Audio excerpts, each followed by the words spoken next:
Your home for our Atlanta Falcons, Hawks, and Atlanta United. Your teams play here. Sports Radio 92.9, The Game. Let's talk some Falcons, guys. Jonnu Smith just joined us last hour. He was talking about the development of Desmond Ridder. And Arthur Smith was talking to us about spreading the ball around and how it makes the offense more dangerous. People forget how young some of our skill players are. I mean, we've got some veterans up front on the O-line, and these guys are, it's fun and it's exciting to watch, when the ball can spread around like that, and then everybody touched it, it makes you hard to defend. And so, the next step is to get down in the red zone more and punch through that kind of fringe area of the field goal. We had a couple penalties there and things we got to take care of, and obviously the turnovers. So the penalties, yes, that's been an issue. We did put the ball on the ground. We were able to overcome that. But I think the thing that I think we all saw last week, spreading the ball around, whether it's Bijan, whether it's Pitts, whether it's London, this makes you very difficult to defend. And Mike and I have been talking about this, right, all offseason. We were telling you guys, it's going to be dangerous. Last week was the first time I felt like, Mike, in the second half, it looked like I expected it to. And I'm talking about offensively. Right. And now, again, we did have to kind of break out some of the deeper pages in the playbook to get the reverse with Drake London with the ball in his hand throwing lefty. But it worked, and it opened things up. And as you said, I think on Monday's show, Carl, that's stuff that other teams now will be looking for on tape, later in the season. So that's something you got to account for. But Jonnu Smith getting involved, Mac Hollins involved, Bijan doing what he does. The only thing is teams are kind of slowing down the run. I mean, I want to see if we can kind of maybe reestablish the run and go right after those big-name guys, Carl, on the Commanders' defensive line. Run at them. Do not try to run away from them. That's not that's not going to work. As far as Desmond Ridder, here's what he said about Washington and looking at the Commanders. Yeah, obviously, like I said, the front four, the front guys up front four, front five, they pay those guys a lot of money to get out to the quarterback, and they do a great job of that. So it'll be a great challenge for our front five up front. And then obviously in the back end, a little banged up in the back end, so they're rotating a whole bunch of guys. But they've done a great job of kind of being savvy, just, letting everything be underneath and kind of attacking to the ball. So, Mike, I was looking at these Van Jefferson highlights. Right. When he was on. Like, he caught a lot of balls from Matthew Stafford. And, you start looking at some of these highlights. Dude obviously can run. We know that. I said when they traded for him, taking the top off the defense, he's a guy that can, do that for you. But I don't know how quickly he's going to be acclimated to this offense. Maybe we see him on Sunday, maybe we don't. But Bijan Robinson was talking about his first impressions of Van Jefferson. Yeah, I mean, that dude he's quick as heck. Like, this is the first practice today with him. So when I was, lining up, right outside of him when he was at receiver, he was just his feet are incredible. And I see, like, how he can break people off because, he catches everything. So we saw that as well. But then he can run after the catch, which is really huge in this offense. We want guys that can just catch it and get down or get tackled, like guys that can actually catch it and make moves and try to score a touchdown. That's what we pride a lot. So I'm glad that he's here. I know in college that's what he did. That's what he did with the Rams. But now that we added him here in this offense, I think it's going to be pretty dangerous to have him. Yeah, and for those of you who are like, what's the situation? Listen, Puka Nacua, who's got 572 yards right now, 2 touchdowns. You talk about catching everything. All of a sudden now you put him in the mix. He's a rookie.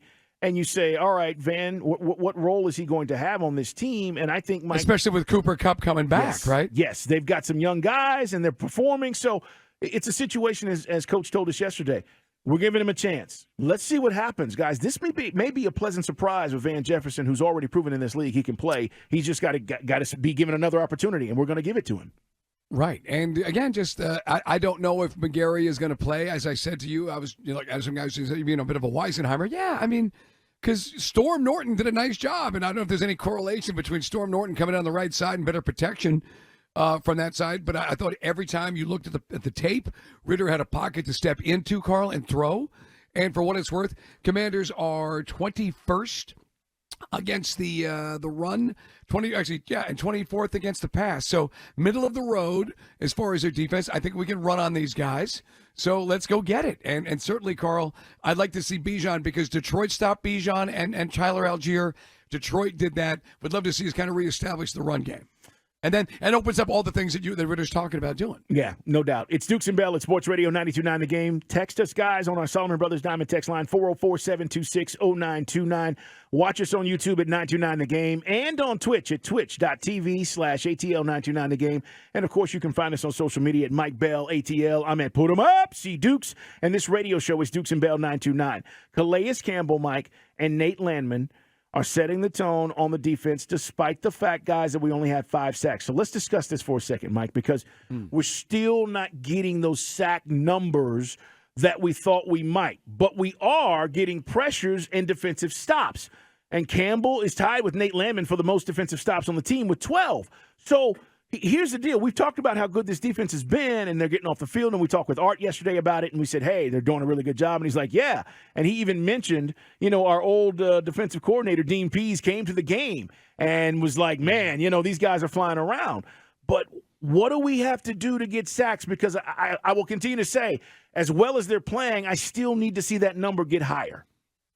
Yeah, and that's where you wonder, do you have that dude right now? You went and you got Bud Dupree, who we spoke to last week, and he's doing a nice job. And, I thought Caden Ellis would be the guy that they'd be kind of walking up, and he would be the one that could kind of take advantage of some of these mismatches. So right now, you're just not getting that consistent pass rush. That's why I said if the Vikings ever go fire sale, forget about wherever Kirk Cousins is going to land. Let's go get Donnell Hunter. Because that guy would instantly, Carl, be in business, especially paired with Calais Campbell and Grady Jarrett and David Onyemata. It just seems like the OGs we brought in, they're doing a great job. Like, I'm not bellyaching about the defense. We're just not sacking the quarterback. No, and when you go let's just look at the guys who have 5 sacks. Max Crosby is a beast. He was the defensive player of the week for the AFC. Myles Garrett, 5.5. Leonard Floyd with Buffalo, Mike, and they haven't even really played Von Miller yet. Right. But Floyd is playing well for them. He's got 5.5. Khalil's got 6 sacks. TJ Watt leading the league with 8. The point is, these are guys where you just go do it.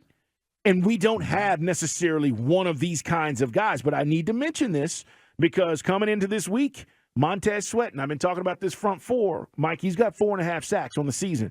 So Who's ever lining up against Sweat is going to have a full day's work ahead of them, and they know that they're going to have to get after it. But he's been doing that from the defensive end position for Washington, and he's one of the top 10 guys right now in the league with sacks. Right.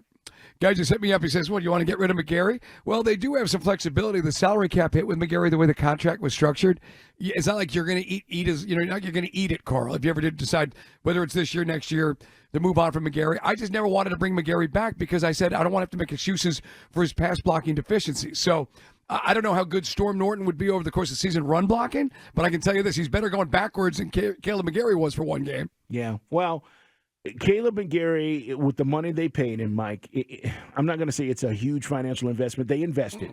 But it's not as if they can't come off of it. If somebody is playing better, I think Arthur Smith is going to say, we need to play the better guy. That sample space was good. But I don't know if it's enough to supplant Caleb McGarry from his starting position. But we're going to see, man. Listen, if he's not getting the job done, at least you now have another option that you can say, hey, we're going to go here. But again, if you look at for name recognition, as you pointed out, and as you heard Desmond Ridder mention in the soundbite, they got a bunch of dudes. Why this team is so ineffective as far as keeping teams off the scoreboard, I don't know. But it's still going to be everybody's going to get a full day's work going up against that line on Sunday.